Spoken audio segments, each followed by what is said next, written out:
O historiador americano Yaroslav Pelikan nos ensinou o seguinte: a tradição é a fé viva daqueles que já morreram.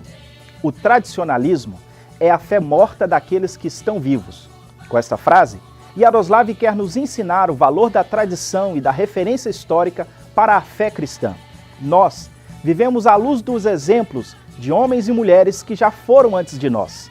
Profetas, patriarcas e os apóstolos e o próprio Cristo são exemplos de fé que ficaram no passado, mas que servem de referência para as nossas caminhadas para o futuro. Hoje, 19 de abril, é um dia muito importante para a tradição do movimento pentecostal no Brasil, sobretudo as Assembleias de Deus.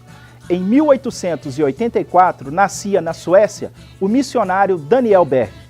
137 anos estaria completando hoje o missionário Daniel Berg se estivesse conosco. Para fazer menção desse ícone da fé pentecostal no Brasil, nós vamos ouvir o relato do testemunho de alguém que esteve com o missionário Daniel Berg e compartilha conosco. Com a palavra, o pastor Isaías Silvestre. Na história da igreja, nós vimos o amor de Deus sendo colocado em prática com a chamada de homens e mulheres que vieram para fazer o trabalho de evangelismo mundo afora. Nós temos, na minha memória, hoje, dia 19, a data de aniversário do nosso saudoso missionário Daniel Berg. Com muita simplicidade, eu me recordo da vinda do missionário Daniel Berg em Belo Horizonte, em 1959, eu tinha 11 anos, e o pastor Anselmo já tinha recebido a presidência da igreja, mas nós morávamos no bairro Salgado Filho. E eu desci com meu pai e recebeu o Daniel Berg na rodoviária de Belo Horizonte, que era bem acanhada na época, e vieram aqui para a igreja, e daqui o pastor Anselmo falou comigo: Isaías, leva ele lá para casa que eu vou almoçar lá, certo?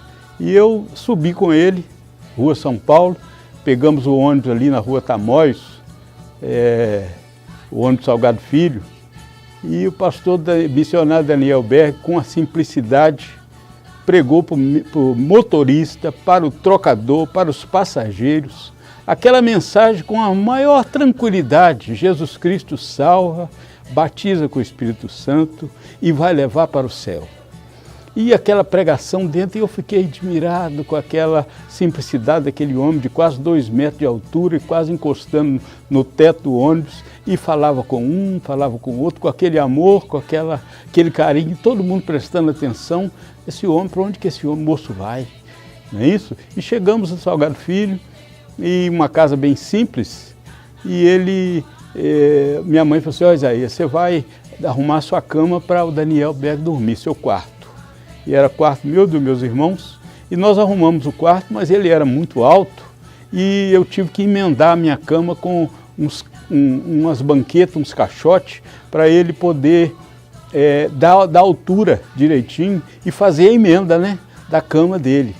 Ele tinha um sapato de 44, e ele falou: meu sapato está despregado, eu queria que levasse sapataria para mim.